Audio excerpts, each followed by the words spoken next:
નમસ્કાર વિદ્યાર્થી મિત્રો, હું છું અમિત તન્ના। મિત્રો, આપણે આદિ કોષ કેન્દ્રીય કોષનો અભ્યાસ કરી રહ્યા છીએ। મિત્રો, આજે તેનો છેલ્લો લેક્ચર કહી શકાય, કારણ કે આગલા લેક્ચરમાં આપણે આદિ કોષ કેન્દ્રીય કોષની લગભગ બધી જ માહિતી મેળવી લીધેલી છે। યાદ કરીએ તો આપણે પહેલા લેક્ચરમાં સામાન્ય લક્ષણોની માહિતી મેળવી હતી, ત્યારબાદ આપણે તેના કોષીય આવરણોની ચર્ચા કરેલી। એ ઉપરાંત આપણે લાસ્ટ લેક્ચરમાં જે કોષરસ સ્તર છે તેના રૂપાંતરણોની પણ ચર્ચા કરેલી। આજે આપણે ચોક્કસ અંગિકાઓની વાત કરવાની છે અને તે છે રિબોસોમ્સ અને સૂક્ષ્મકાય રચનાઓ। મિત્રો, રિબોસોમ્સ છે તેનું એક અગત્યનું કાર્ય ખાસ યાદ રાખવાનું થાય, પ્રોટીન સંશ્લેષણ, એટલે કે પ્રોટીનની બનાવટની ક્રિયા જે છે, પ્રોટીન બનાવવાની ક્રિયા છે, તેમાં આ રિબોસોમ્સ કામના છે। ક્લિયર? એટલે કે જો રિબોસોમ્સ હોય તો જ પ્રોટીનની રચના થશે, નહીં તો પ્રોટીન બનવાનું નથી। એટલે શરીર માટે બહુ અગત્યની ક્રિયા કહી શકાય। એ ઉપરાંત અન્ય માઇક્રોબોડીઝ એટલે કે સૂક્ષ્મકાય રચનાઓ છે તેની પણ ચર્ચા કરીશું। તો શરૂઆત કરીએ તો જે રિબોસોમ્સ છે તે કોષરસ પટલ સાથે જોડાયેલા પણ હોઈ શકે અને કોષરસમાં તરતી અવસ્થામાં પણ હોઈ શકે। ક્લિયર? એટલે પહેલો મુદ્દો છે તે તેના સ્થાનનો યાદ રાખવાનો થાય કે કોષરસ પટલ સાથે જોડાયેલા પણ હોય અથવા તો કોષરસમાં તરતા, જે અહીં આપણે ગ્રીન ડોટ્સથી દર્શાવેલ છે। બરાબર છે? આ જે રિબોસોમ્સ છે તેના કદની વાત કરીએ તો 15 થી 20 નેનોમીટર, મિત્રો ખાસ યાદ રાખવું, 15 થી 20 નેનોમીટર રચના ધરાવે છે। આટલું નાનું કદ છે એમનું। ક્લિયર? તેના ઘટકોની વાત કરીએ, પેટા એકમો જોઈએ તો તે બે પેટા એકમો ધરાવે છે, 50S અને 30S। S એટલે સ્વેડબર્ગ। ક્લિયર? અહીં શબ્દ થાય સ્વેડબર્ગ, ખાસ યાદ રાખજો। સાયન્ટિસ્ટના નામને આધારે તેને એકમ આપવામાં આવેલ છે। તો 50S એટલે મોટું પેટા એકમ થશે અને 30S એટલે નાનું પેટા એકમ થશે, પરંતુ એવી રીતે જોડાયેલા છે કે જેને કારણે તેમનું આખું જે કદ છે તે 70S થશે, સરવાળો 80S નથી થતો। ક્લિયર? એટલે ખાસ યાદ રાખવું, મોટા પેટા એકમનું ઘટક 50S, નાનો ઘટક 30S અને કમ્બાઈન ગણીએ તો 70S થશે। આ રીતની રચના તમારે યાદ રાખવાની થાય। ક્લિયર? ડિટેલ પછી સમજશું। વધારામાં બંધારણીય ઘટકો જોઈએ તો તે રિબોસોમલ આરએનએ એટલે કે આરએનએ અને પ્રોટીનની બનેલી રચના છે। ઘણી વખત આનો પ્રશ્ન પૂછે છે કે રિબોસોમ છે એ શેના બનેલા છે? તો પ્રોટીનના અને ચોક્કસ પ્રકારના ન્યુક્લિક એસિડના। અને ન્યુક્લિક એસિડ એટલે સ્મોલ આર, રિબોસોમ ઉપરથી યાદ રાખશું, રિબોસોમલ। તો રિબોસોમલ આરએનએ, ટૂંકમાં તમારે 3 પ્રકારના આરએનએ યાદ રાખવાના થાય। આમ તો આપણે ડિટેલ માહિતી 12th માં આવશે, પરંતુ સમજવું બહુ જરૂરી છે। એ ટૂંકમાં સમજાવી દઉં કે જે આરએનએ છે એ આરએનએ 3 પ્રકારના હોય। ક્લિયર? એક હશે મેસેન્જર આરએનએ, એક હશે રિબોસોમલ આરએનએ અને એક છે તે ટ્રાન્સફર આરએનએ। ક્લિયર? આ 3 પ્રકારના આરએનએ છે આપણા બોડીમાં જોવા મળતા હોય। મેસેન્જર આરએનએ છે તે મેસેજ લઈ આવશે, ડીએનએ પાસેથી પ્રોટીન બનાવવાનો મેસેજ લઈ આવે, ઈ મેસેન્જર આરએનએ। આ મેસેજ ચોક્કસ કોડ સ્વરૂપમાં હોય, બરાબર? અને એ કોડિંગ જે મેસેજનું છે તેને રિબોસોમ જે છે એ પોતે એને રીડ કરશે, વાંચશે કે કયા પ્રકારનું પ્રોટીન બનાવવાનો મેસેજ આવ્યો છે। એ મેસેજ વાંચવાનું કામ કોનું છે? રિબોસોમનું। બરાબર છે? એટલે ત્યાં વપરાશે આરએનએ અને તેને અનુસાર જે એમિનો એસિડની ગોઠવણી કરવાની છે, કોષરસમાંથી અલગ અલગ એમિનો એસિડ લઈ આવવાનું કામ કોણ કરશે? TRNA, transfer RNA. બરાબર છે? યાદ કરો મિત્રો, આપણે ગયા લેક્ચરમાં ડીએનએ ના સ્વયં જનનની વાત કરી હતી। મેસોસોમના કાર્યમાં કહેલ હતું કે ડીએનએ નું સ્વયં જનન જે થાય છે એમાં મેસોસોમ ઉપયોગી છે। ક્લિયર? તો અહીં તમને એક મુદ્દો સમજાવવાનો છે, બહુ અગત્યનો છે। 12મા ધોરણમાં ડિટેલ આવશે, પરંતુ અત્યારે યાદ રાખી લો, કારણ કે આના મુદ્દાને સમજવા માટે જરૂરી છે। તો આપણા શરીરમાં જે ડીએનએ હોય છે એ ડીએનએ માંથી જ ડીએનએ બનવાની ક્રિયા થાય તો તેને કહેવાય સ્વયં જનન। એ આપણે લાસ્ટ લેક્ચરમાં સમજેલું હતું, બરાબર છે? કે ડીએનએ પોતાની ઝેરોક્સ કોપી બનાવે તો તેને કહેવાય ડીએનએ નું સ્વયં જનન। બરાબર? જ્યારે ડીએનએ માંથી એમઆરએનએ મેસેજ લઈને આવશે, એટલે કે ડીએનએ ચોક્કસ મેસેજ આપશે કે ભાઈ શરીરમાં આ પ્રકારનું પ્રોટીન બનાવવું છે, તો એનો એક કોડ સ્વરૂપનો મેસેજ જે લઈ આવશે એ લઈ આવશે એમઆરએનએ। તો પહેલા ડીએનએ માંથી એમઆરએનએ બને તો ડીએનએ માંથી જે એમઆરએનએ બનવાની ક્રિયા છે એને કહીશું આપણે પ્રત્યાંકન. મિત્રો નોટ ડાઉન કરી લેજો, 12th માં 100% કામનું છે. બરાબર છે. નીટ માટે પણ આ પૂછાય છે. સેન્ટ્રલ ડોગમાં જણાવો, એક વાક્યમાં પ્રશ્ન હોય તો તમે લખી શકો. બરાબર. તો પ્રત્યાંકન પ્રોસેસ છે ડીએનએ માંથી એમઆરએનએ બનવાની. ત્યારબાદ એમઆરએનએ જે છે એ એમઆરએનએ દાખલા તરીકે આ સ્વરૂપનું છે, એના ઉપર આ રીતે કોડ છે બધા. બરાબર છે. એ કોડ લઈને એમઆરએનએ ક્યાં આવશે? કોષ રસમાં આવશે. ડીએનએ કોષ કેન્દ્રની અંદર હોય, કોષ કેન્દ્રમાંથી કોષ રસમાં આવશે એમઆરએનએ. અને આ એમઆરએનએ ઉપર આપણું જે રિબોઝોમ છે એ ગોઠવાય.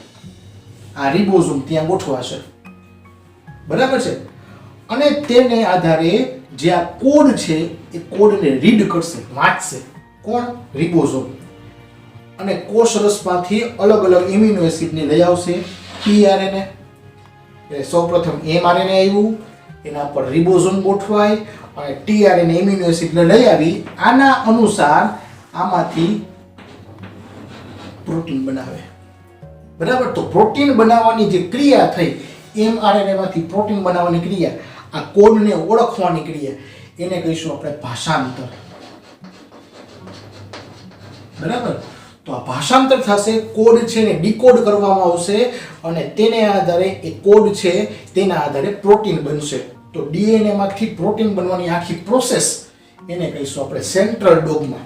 બરાબર. સેન્ટ્રલ ડોગમા ઓફ લાઈફ એવો પ્રશ્ન પૂછે તો આખી રચના તમારે આમ ને આમ લખી નાખવાની, પૂરા માર્ક મળશે. ડીએનએ માંથી ડીએનએ બને તો સ્વયંજનન, ડીએનએ માંથી એમઆરએનએ બને તો પ્રત્યાંકન, અને એમઆરએનએ માંથી છેલ્લે પ્રોટીનની રચના થશે. તો એને કહીશું આપણે ભાષાંતર. હકીકતમાં અહીં એમઆરએનએ એકલું કામનું નથી, રિબોઝોમલ આરએનએ અને ટ્રાન્સફર આરએનએ બંને તેને હેલ્પ કરશે. આ યાદ રાખવું. બરાબર. તો જે બંધારણીય ઘટકો છે તેમાં આરએનએ અને પ્રોટીન હોય. તેનું કાર્યની વાત કરી, પ્રોટીન સંશ્લેષણ હમણાં જ સમજ્યું આપણે, કારણ કે તે રિબોઝોમનું કાર્ય છે. પછી તે આદિ કોષ કેન્દ્રીય કોષમાં હોય કે સુકોષ કેન્દ્રીય કોષમાં. મિત્રો ખાસ સમજો, આદિ કોષ કેન્દ્રીય કોષ અને સુકોષ કેન્દ્રીય કોષ બંનેમાં પ્રોટીનના સંશ્લેષણનું કાર્ય તો રિબોઝોમ જ કરે. બરાબર છે. આવા જે પ્રોટીન છે તે નાના પણ હોઈ શકે ને મોટા પણ બની શકે. જો નાના પ્રોટીન હોય તો આવી રીતે બની જાય, પણ જો મોટું પ્રોટીન બનાવવાનું છે, એ કોડ છે એ બહુ મોટો આવ્યો છે ડીએનએ તરફથી. બરાબર છે. મોટી સંખ્યામાં પ્રોટીન બનાવવાનું છે. તો એવા સમયે એક રિબોઝોમથી આ કાર્ય પૂર્ણ ન થાય.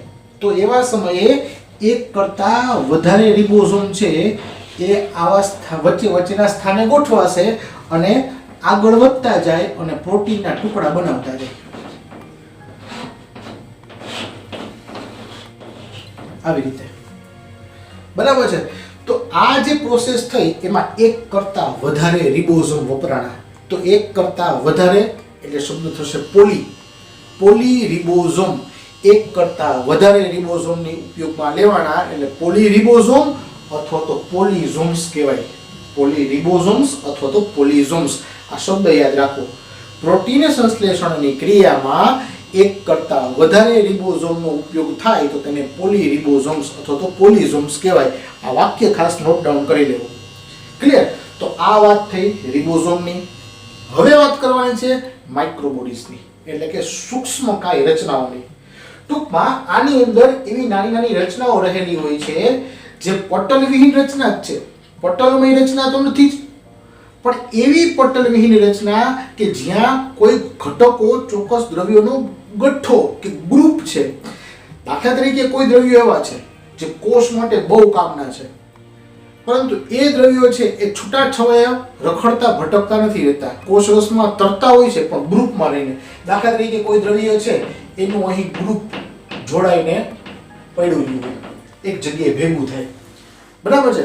તો તે થયું સૂક્ષ્મકાય અથવા તો માઇક્રોબોડીઝ. બરાબર છે. આવી જે રચના છે તે આરક્ષિત દ્રવ્યોનો સંચય છે. આરક્ષિત દ્રવ્ય એટલે જે દ્રવ્ય કામના છે, જે રિઝર્વેશન ધરાવે છે, અથવા એમ કહી શકાય કે જે રિઝર્વ દ્રવ્યો છે. દાખલા કોઈ ફૂડ પાર્ટિકલ્સ છે, અમુક ફૂડ પાર્ટિકલ્સ વપરાઈ ગયા, પણ જે વધારાના ઘટકો છે તે રિઝર્વ થયા એના માટે. તો આવા રિઝર્વ ઘટકોને, રિઝર્વ દ્રવ્યો જે છે તેમને એક જગ્યાએ ભેગા કરવાની જે ક્રિયા થઈ એ સૂક્ષ્મકાયની ક્રિયા થઈ. બરાબર છે.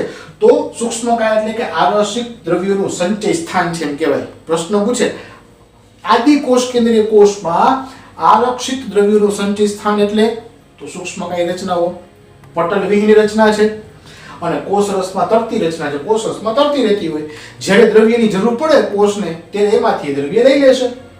ક્લિયર? અને જ્યારે વધારાના દ્રવ્યો ભેગા થાય તો એક જગ્યાએ કમ્બાઈન થઈને ઢગલા સ્વરૂપ પડ્યા રહેશે તરતી અવસ્થામાં. ક્લિયર? તો તે સૂક્ષ્મકાય રચનાઓ થઈ. ઉદાહરણો જોઈએ તો અમુક જ્યારે ફોસ્ફેટના દ્રવ્યો ભેગા થાય અને ગ્રુપ બનાવે તો તેને ફોસ્ફેટ કણિકા કહેવાય.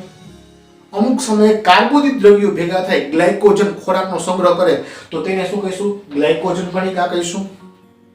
જે નીલહરિત બેક્ટેરિયા જે સાયનોબેક્ટેરિયા છે એ સાયનોબેક્ટેરિયામાં સિયાનોફાઇસિન કણિકા જોવા મળે. મિત્રો ખાસ યાદ રાખજો, નામ પણ થોડુંક ટફ છે યાદ રાખવું. સિયાનોફાઇસિન કણિકાઓ કેમાં જોવા મળે? સાયનોબેક્ટેરિયામાં. શેનો સંગ્રહ કરશે? કાર્બન અને નાઇટ્રોજનનો, એટલે કે એક પ્રકારે ફૂડ પાર્ટિકલનો. કાર્બન અને નાઇટ્રોજન જે રિઝર્વ ફૂડ પાર્ટિકલ સ્વરૂપ છે તેનો સંગ્રહ કરશે સિયાનોફાઇસિન કણિકા સ્વરૂપે. ક્લિયર? અને આવી જ નીલહરિત લીલ અથવા તો જે સાયનોબેક્ટેરિયા છે તેમાં જે વાયુ હોય એટલે કે ઓક્સિજન ને કાર્બન ડાયોક્સાઇડ જે વાયુરૂપ દ્રવ્યો છે એ વાયુરૂપ દ્રવ્યોનો સંગ્રહ કરશે વાયુયુક્ત રસધાનીમાં. અહીં શબ્દ ભૂસાઈ ગયેલ છે. વાયુરૂપ રસધાની, આ ખાસ નામ યાદ રાખવું. બરાબર? વાયુયુક્ત રસધાની. તો ફોસ્ફેટ કણિકા ફોસ્ફેટનો સંગ્રહ કરે, ત્યારબાદ ગ્લાયકોજનનો સંગ્રહ થશે તો ગ્લાયકોજન કણિકા કહેવાશે. સાયનોબેક્ટેરિયામાં વાયુરૂપ દ્રવ્યોનો સંગ્રહ થાય તો વાયુયુક્ત રસધાની, અને તેમાં કાર્બન અને નાઇટ્રોજન જેવા ફૂડ પાર્ટિકલ્સનો સંગ્રહ થાય તો તેને કહીશું આપણે સિયાનોફાઇસિન કણિકા. ખાસ યાદ રાખવું, કાર્બન અને નાઇટ્રોજન યુક્ત દ્રવ્યોનો સાયનોબેક્ટેરિયા એટલે કે નીલહરિત લીલમાં જે સંગ્રહ થાય છે તે સિયાનોફાઇસિન કણિકા સ્વરૂપે થાય. ક્લિયર? તો મિત્રો આ સંપૂર્ણ માહિતી તમને આદિ કોષ કેન્દ્રીય કોષની માહિતી અહીં આપી દીધેલ છે. આશા રાખું કે દરેકે દરેક મુદ્દાઓ આના અને આગલા વિડીયોમાં સમજાઈ ગયા હશે. નેક્સ્ટ વિડીયોમાં તમને સ્પેસિફિકલી આદિ કોષ કેન્દ્રીય કોષના દરેકે દરેક જે ટેસ્ટ સિરીઝના પ્રશ્નો છે તે લખાવી આપીશ. ક્લિયર? તો આજે આટલું જ રાખીએ છીએ. નેક્સ્ટ લેક્ચરથી આપણે શું કોષ કેન્દ્રીય કોષમાં આગળ વધીશું. તો ત્યાં સુધી વાંચતા રહેજો, તૈયારી કરજો. જય હિન્દ.